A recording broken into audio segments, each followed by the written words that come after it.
People around the world are marking International Yoga Day more than a decade after the UN adopted an India-backed proposal for a day dedicated to the practice. But beyond the mass events and public displays, a business ecosystem has emerged around yoga, from classes and retreats to apparel and accessories.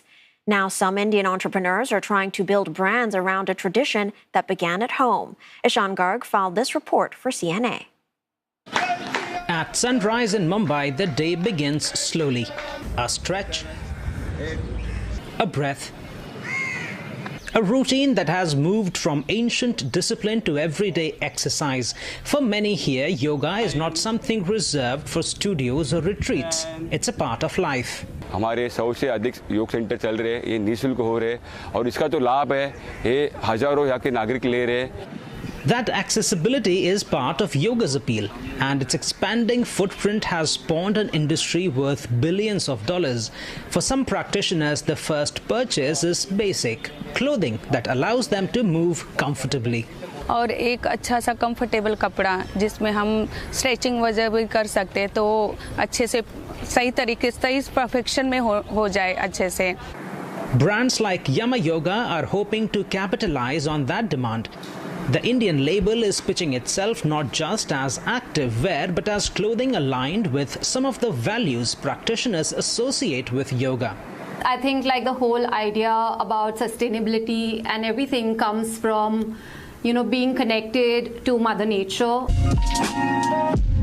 Yama Yoga says India's booming digital commerce ecosystem has made it easier to reach customers.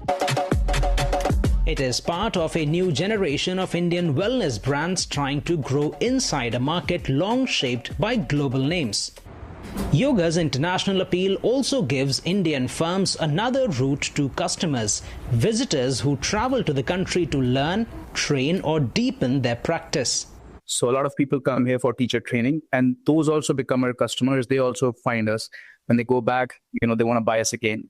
And that gives us a good exposure to also a global audience being in India.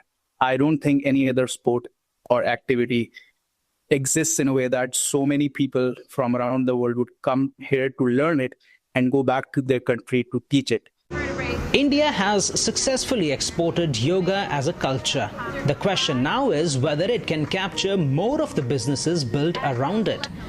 The global yoga market is estimated to be worth tens of billions of dollars and expected to grow significantly in the years ahead. India's own yoga market, though, is much smaller, estimated by different industry reports at roughly 5 to 7 billion US dollars.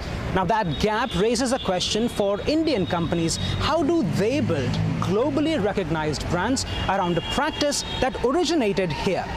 Prime Minister Narendra Modi has spoken of a new yoga economy, one that includes tourism, retreats, apparel, equipment, trainers and corporate wellness. Analysts say the future growth may come from linking yoga with other services. We need to really be clear on how we combine the lifestyle and effects into something which is a business, overall business proposition. Then you have to also go into other modern services. For example, nowadays people do jogging, etc. But all the time they are monitoring, right? That could mean fitness tracking, wearables, wellness apps or services that combine yoga with travel and nutrition. With the government continuing to promote yoga at home and abroad, industry forecasts suggest the domestic market could grow sharply in the coming years. For Indian entrepreneurs, the opportunity now lies in building brands that can travel as far as the practice itself. That, analysts say, will require design, scale and distribution. For now, the practice remains simple. The business around it continues to evolve. For CNA, I'm Ishan Garg in New Delhi.